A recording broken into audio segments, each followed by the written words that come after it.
హైదరాబాద్ లో జూబ్లీహిల్స్ ఉప ఎన్నికల్లో భాగంగా బీజేపీ రాష్ట్ర వైస్ ప్రెసిడెంట్ మాజీ ఎంపీ బూర నర్సయ్య గౌడ్ పాల్గొన్నారు. ఈ సందర్భంగా ఆయన మాట్లాడుతూ బీజేపీని గెలిపించాల్సిన అవసరం ఓటర్లకు ఎంతైనా ఉందని, సుపరిపాలన, శాంతి భద్రత పరంగా చూసుకుంటే బీజేపీ ప్రభుత్వాన్ని మరియు అలాగే జూబ్లీహిల్స్ లో బీజేపీని అభ్యర్థిని గెలిపించుకోవాల్సిన బాధ్యత ఓటర్స్ పై ఉందని ఆయన తెలిపారు. తాను ప్రజలతో మాట్లాడగా వారు అనేక సమస్యలపై వారు ఇబ్బంది పడుతున్నట్లుగా తెలిపారని, వాటిని ఖచ్చితంగా తమ అభ్యర్థి ఎమ్మెల్యే అయిన తర్వాత వెంటనే వాటిని సరిదిద్దడానికి ప్రయత్నం చేస్తామని ఆయన ప్రజలకు హామీ ఇచ్చారు.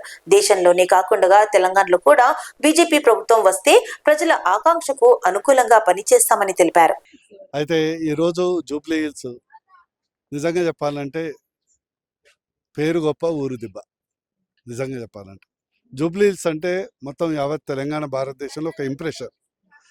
పెద్ద పెద్ద వాళ్ళు ఉంటారు, అద్భుతమైన బిల్డింగ్లు ఉంటాయి, అద్భుతమైనటువంటి ఇన్ఫ్రాస్ట్రక్చర్ ఉంటుంది. కానీ ఈ జూబ్లీ హిల్స్ గతంలో కాంగ్రెస్ పాలన వల్ల, 10 సంవత్సరాల బీఆర్ఎస్ పాలన వల్ల ఎక్కడ పోయినా కూడా అర్బన్ స్లమ్స్, ఇరికైన రోడ్లు, గుంతల రోడ్డు, ఇట్లాంటి ఫ్యూ కాలనీస్ తప్పితే, అది కూడా ఈ సొంతంగా నిర్మించుకున్న కాలనీస్ తప్పితే ఎక్కడ కూడా అసలు జూబ్లీ హిల్స్ పేరుకు ఈ నియోజకవర్గంలో అత్యధిక ప్రజల యొక్క వసతులకు ఇన్ఫ్రాస్ట్రక్చర్ ఎలాంటి సంబంధం లేదు.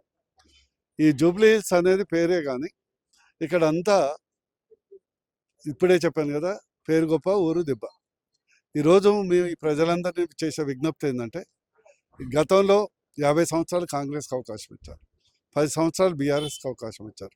ఇక్కడ అంతో ఇంతో కొంత రోడ్లు కానీ అభివృద్ధి అయితే ఏంటంటే కేవలం కిషన్ రెడ్డి గారి వల్ల, వారు ఇచ్చినటువంటి నిధుల వల్ల, వారు ఇచ్చినటువంటి కేంద్ర నిధుల వల్ల జరుగుతుంది. అందుకని ఈసారి చేసిన విజ్ఞప్తి ప్రజలకు ఏంటంటే, కమలం పువ్వు గుర్తుకు 11వ తారీఖు నాడు ఉదయమే లేచి పొద్దున్నట్టు బ్రేక్ఫాస్ట్ చేయగానే ఓటేయండి. అది కూడా మోడీ గారికి కమలం పువ్వు గుర్తుకు బీజేపీకి ఓటేయటమే కాకుండా కుటుంబ సభ్యులు, పరివారం, బంధుమిత్రులు పెళ్లికి పోయినట్టు పోయి అత్యధికంగా. ఇంకో అంశం ఏంటంటే, ఇక్కడ 2 పార్టీలు మతవాద పార్టీలు, అటు కాంగ్రెస్ కానీ ఇటు బీఆర్ఎస్ కానీ. ఎందుకంటుందంటే వాళ్లకు మతాల పరిగా ఓట్లు తీసుకోవాలనే తపన తప్పితే సబ్కా సాత్ సబ్కా వికాస్ అనే ధోరణి లేదు. ఈ మతతత్వాన్ని అణచివేయాలంటే ఈ ఒక హైదరాబాద్ యొక్క ఇది లేకుంటే ఏమవుతుంది? ఇది పేరుకు కాంగ్రెస్ అభ్యర్థి, పేరుకు బీఆర్ఎస్ అభ్యర్థి, ఈ ఇద్దరిని నడిపేది ఎంఐఎం అధినేత. దోనోं का బాస్ అసదుద్దీన్ ఓవైసీ. పేరుకే వీళ్ళు 2 పార్టీలు, 2 అభ్యర్థులు. ఆయన ఊ అంటే లేదంటే లేస్తారు, కూర్చుంటే కూర్చుంటారు. అందుకొరకు జూబ్లీ ఓటర్లందరూ మాషేల విజ్ఞప్తి ఏంటంటే, నిజమైనటువంటి అభ్యర్థి కావాలి. లంకల్లి దీపకర్ రెడ్డి అనిత్యం ఇక్కడ ఉన్నటువంటి అభ్యర్థి, ఎలాంటి మచ్చ లేనటువంటి, ఎలాంటి ఆరోపణ లేనటువంటి వ్యక్తి. కాబట్టి కమలం పువ్వు గుర్తుకు మోడీ గారికి, కిషన్ రెడ్డి గారికి, దీపక్ రెడ్డి గారికి ఫస్ట్ నెంబరు 11వ తారీఖు నాడు ఉదయం వితిన్ 12 PM వేయమని నేను విజ్ఞప్తి చేస్తాను.